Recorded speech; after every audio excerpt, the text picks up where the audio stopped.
WhatsApp people, कैसे हैं आप सब? ठीक ठाक हैं? It's me Hamzain, you are watching H T. Welcome back to the channel. उम्मीद करता हूँ अच्छे होंगे, खैर खैरियत से होंगे, इंजॉय कर रहे होंगे।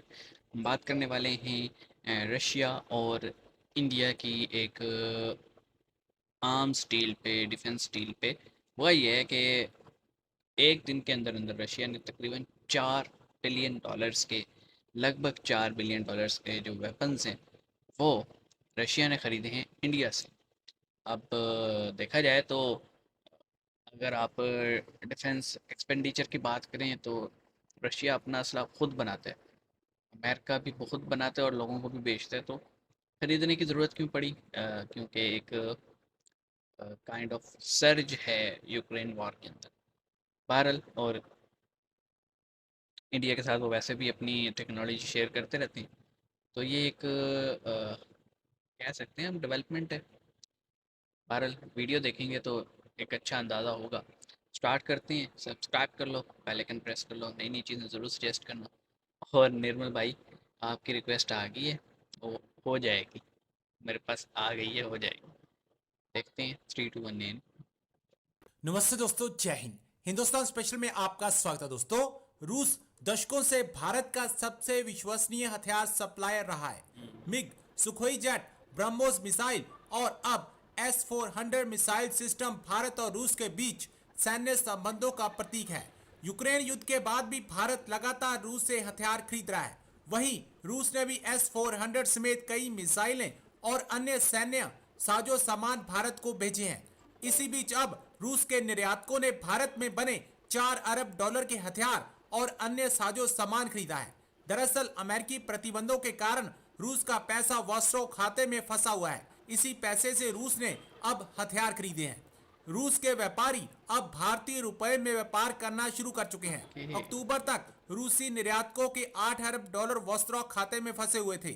इन्हीं खातों को भारत और रूस के बीच व्यापार को बढ़ावा देने के लिए खोला गया है।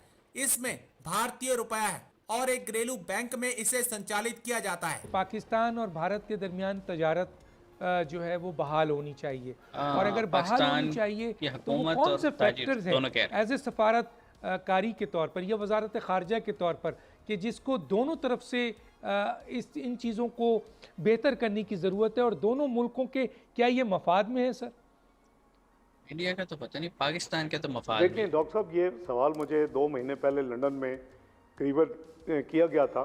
ग्लोबल मीडिया मौजूद था और मैंने उनको बड़ी ऑनेस्टी के साथ ये बताया था कि हमारे जो बिजनेस हाउसेस हैं, जो हमारे चेम्बर्स हैं, उनमें से कई लोग, मैं सबको नहीं कह रहा, वो ये टाइम एंड अगेन, मैं प्रेसिडेंट लाहौर चेम्बर भी रहा हूँ आज से इंसिस्ट कर रहे हैं कि भाई अल्हम्दुलिल्लाह तिजारत 25 साल खोलो। पहले। मुझे पता है कि business community how they think. तो वो बार बार ये कहते हैं कि चीज़ें तो वहाँ से आती हैं, लेकिन आती हैं वाया दुबई, इधर उधर आती हैं से वाया होके। सिंगापुर, आती हैं वाया चाइना, और उसमें फ्रेट और ट्रांसशिपमेंट्स इन्वॉल्व होती है और वो महंगी चीज़ें पड़ती हैं पाकिस्तान में आके। अल्टीमेट तो कंज्यूमर को चीज़ें वो मिलती हैं और वो पे करता है। और जाहिर है कि बिजनेसमैन जो एक्स्ट्रा फ्रेट दे रहे हो अपनी जेब से तो नहीं दे रहा। तो इस हवाले से मैंने बड़ी ऑनेस्ट एक कैंडिड स्टेटमेंट दी थी ईमानदारी के साथ कि देखें, मैं महंगाई खत्म पाकिस्तान करनी है में तो ट्रेड जब करनी जाऊंगा पड़ेगी। तो हम अपने जो बिजनेस जो हाउसेज हैं, जो हमारे चेम्बर्स हैं, हमारे जो हमारे ट्रेड हाउसेज हैं, इनसे हम बात करेंगे, हम सेंस लेंगे और उसके बाद फिर जो पाकिस्तान के स्टेक होल्डर्स हैं, देखिए ये कोई आसान काम नहीं। ओके, दो चीज़ें थी इसमें। एक तो था रशिया का इंडिया से हथियार खरीदना, और दूसरा था पाकिस्तान का इंडिया से जो है ना इंसिस्ट करना कि भाई ट्रेड कर लो, ट्रेड कर लो। हो क्या रहे, देखें, रशिया ने इंडिया से हथियार खरीदे। अ, वो खरीद सकते हैं। They have the power, they have the resources and they have the relations. अगर हम पाकिस्तान की बात करें, पाकिस्तान में इन्फ्लेशन का जो कोर कॉज है ना, सेंट्रल कॉज है, वो है हम अपने पड़ोसियों से नहीं लेते। हमारे पास साथ ही इतनी बड़ी मार्केट है इंडिया की, हम वहाँ से नहीं लेते। और इंडियन प्रोडक्ट्स यहाँ मिलते हैं, लेकिन वो आते कैसे हैं? सिंगापुर के रास्ते से, दुबई के रास्ते से, अबू धाबी के रास्ते से, सऊदीया के रास्ते से। यानी थर्ड पार्टी इन्वॉल्व होके फिर हम प्रोक्योर करते हैं। तो उससे क्या होता है कि अगर एक चीज़ इंडिया से हम अगर डायरेक्ट लेते और हमें 10 रुपए की पड़ती, तो वो थर्ड पार्टी से लेने की वजह से हमें 30 रुपए की पड़ रही है, और at the end of the day inflation बढ़ती है इस वजह से। तो पिछले 4 साल में ट्रेड बंद करके पाकिस्तान को एक बात तो समझ आ गई है कि हमने अगर सरवाइव करना है या अपनी इकॉनमी को चलाना है, तो ये जो इंडिया की मार्केट है ना, हमें इनसे रिलेशन सही रखने पड़ेंगे। पहले कोई भी हालात होते थे ना, ट्रेड नहीं रुकती थी। पाकिस्तान ने ऐसा कुल्हाड़ा मारा है, और सामने वाली हुकूमत को भी पता है कि भाई ये इन्होंने कुल्हाड़ा अपने पाँव पे मारे।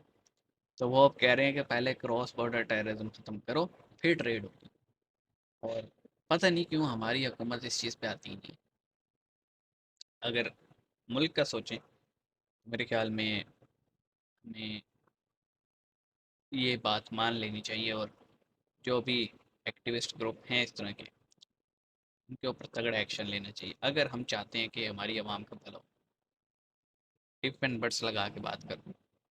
आप क्या कहते हैं इस पे कमेंट सेक्शन में बताइएगा। मिलेंगे, अपना ख्याल रखिएगा। See you.